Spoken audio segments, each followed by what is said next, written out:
हज़रत इब्राहीम अलैहिस्सलाम की जो कुर्बानी है ये तो बाकायदा याद की जाती है नय्याम के अंदर।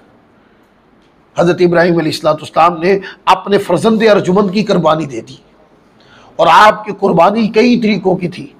आपने जान की कुर्बानी भी दी, माल की कुर्बानी भी दी, औलाद की कुर्बानी भी दी।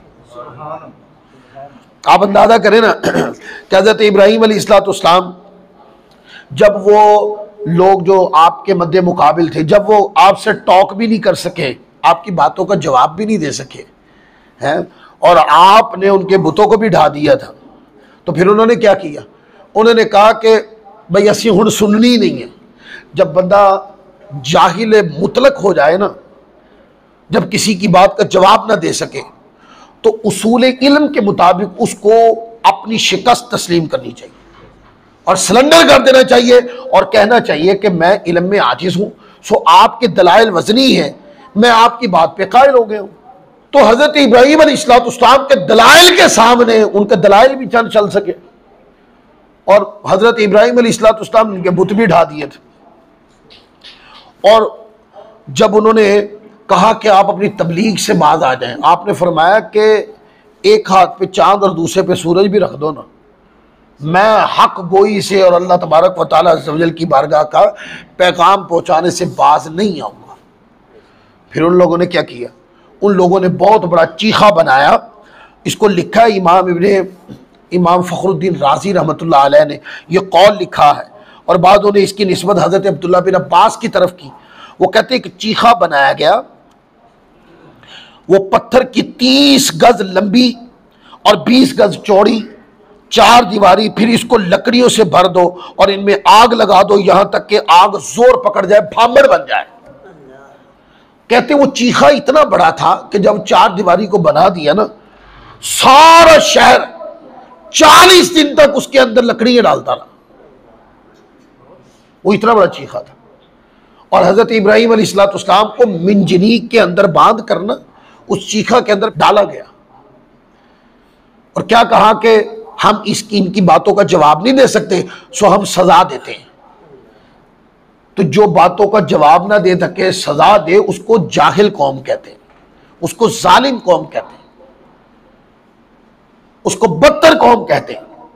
तो हजरत इब्राहीम अलैहिस्सलाम को उन्होंने चीखा के अंदर जब आग भांबड़ बन गई कि उसके ऊपर से अगर कोई परिंदा भी गुजरता ना तो वो भी भुन के गिर जाता, तो उन्होंने मिंजनीक के जरिए इब्राहीम अलैहिस्सलाम को बांधा और मिंजनीक के जरिए उस आग के अंदर डाला। अल्लाह अकबर। जब ये अमल हो रहा था तो फरिश्तों की, अल्लाह की बारगाह में फरिश्तों ने ये अर्ज गुजारी की, ए मौला हमें इजाज़त अता फरमा, हम तेरे खलील की मदद करें। अल्लाह फरमाते जाओ करो, अगर वो तुम्हें मदद के लिए ज़रूरी समझे तो करो मदद। फरिश्तों ने आकर, मलकुल जब्बाल ने आकर, हवाओं के फरिश्तों ने आकर कहा, तो आपने फरमाया मैं अपने रब की रज़ा पे राज़ी। ये एक जुमला है ज़िंदगी के अंदर जिसके लबों पे सज गया और दिल की तख्ती पे लिखा गया, उसके अमल की मकबूलियत के लिए ये काफ़ी है कि अगर बंदा किसी को 1 टका भी देना, वो कहे मैंने अल्लाह की रज़ा के लिए दिया। किसी सख्त बंदे की बर्दाश्त की मैंने दुनिया को दिखाने के लिए नहीं, अल्लाह की रज़ा के लिए। मैंने सजदा किया तो अल्लाह की रज़ा के लिए, क़याम किया तो अल्लाह की रज़ा के लिए, मैंने कुरान पढ़ा तो अल्लाह की रज़ा के लिए, अगर मैंने किसी को कुछ दिया तो अल्लाह की रज़ा के लिए, मैंने तस्बीह पढ़ी तो अल्लाह की रज़ा के लिए, मैं अगर किसी की तरफ सफ़र करके गया तो अल्लाह की रज़ा के लिए। जुमले पे आप बोलते क्यास करते चले जाए जुमले। ये अल्लाह के नबियों का तरीका था। फिर वो वाक़यात आते हैं, ये वाक़यात तारीख की किताबों का हिस्सा है कि जब आग लग गई ना तो एक चिड़िया जो थी वो भी मुंह के अंदर एक बूंद लेके जा रही थी। तो फरिश्तों ने पूछा कि तुम कहां जाओ? उसने कहा आग बुझाने जा रही हूं। क्या करने जा रही हूं? आग बुझाने जा रही। फरिश्तों ने कहा कि इस एक बूंद से क्या होगा? वो कहती है मुझे भी पता, कुछ नहीं होगा।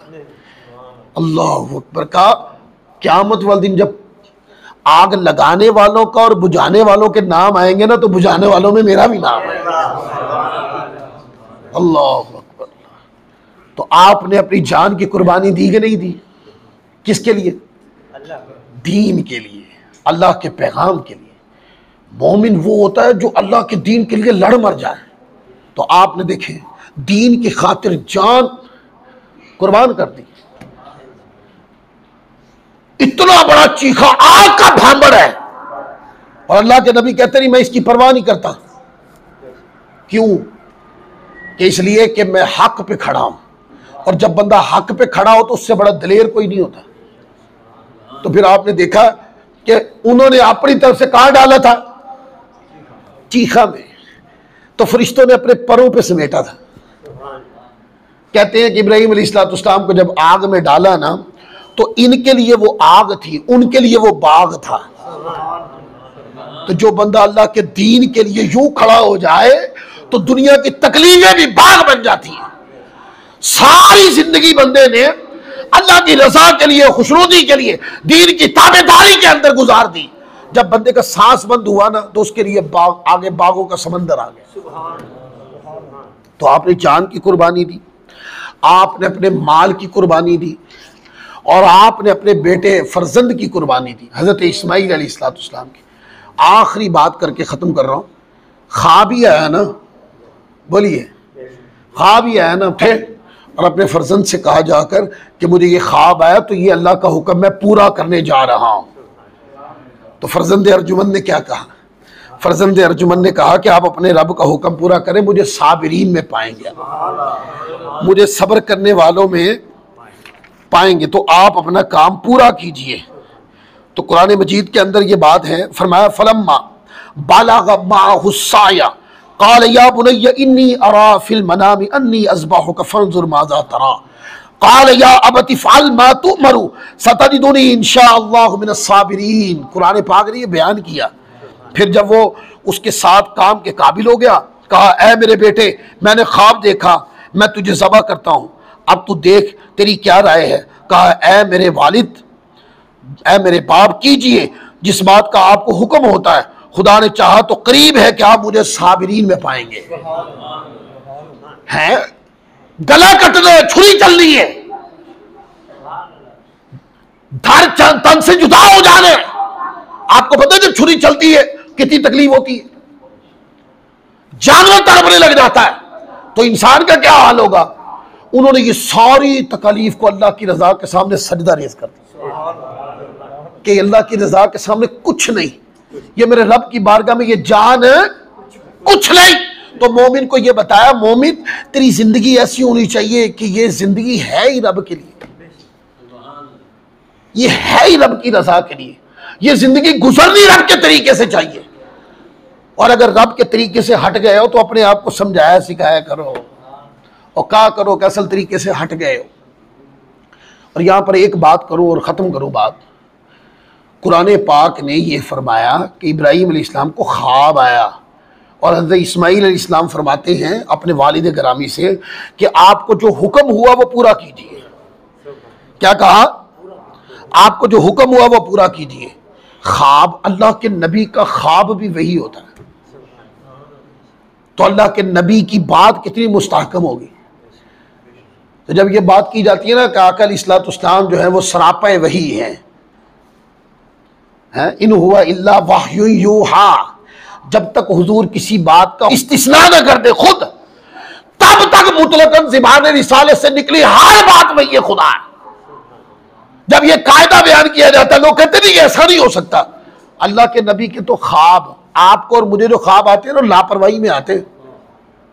और कुरान पाक फरमाता अल्लाह के नबी अलैहिस्सलाम, उनके औसाफ और ज़हनियत इतनी कामिल और तय्यब और मजबूत होती है, वो हालत ख्वाब में भी गफलत में नहीं होते। इसलिए उन पे आने वाला ख्वाब भी क्या होता है? बोलिए, अल्लाह की वही होता है। और बुखारी शरीफ उठाए, 2 सफ़े पलटे और 2 सफ़े के बाद शुरू हो जाता है मुबश्शरात का बयान। हज़रत आयशा सिद्दीक़ा रज़ियल्लाहु ताला अन्हा फरमाती है कि हुज़ूर अलैहिस्सलाम ख्वाब देखा करते थे, जो ख्वाब रात को देखते ना सुबह उसकी जिंदा तस्वीर देखा करते।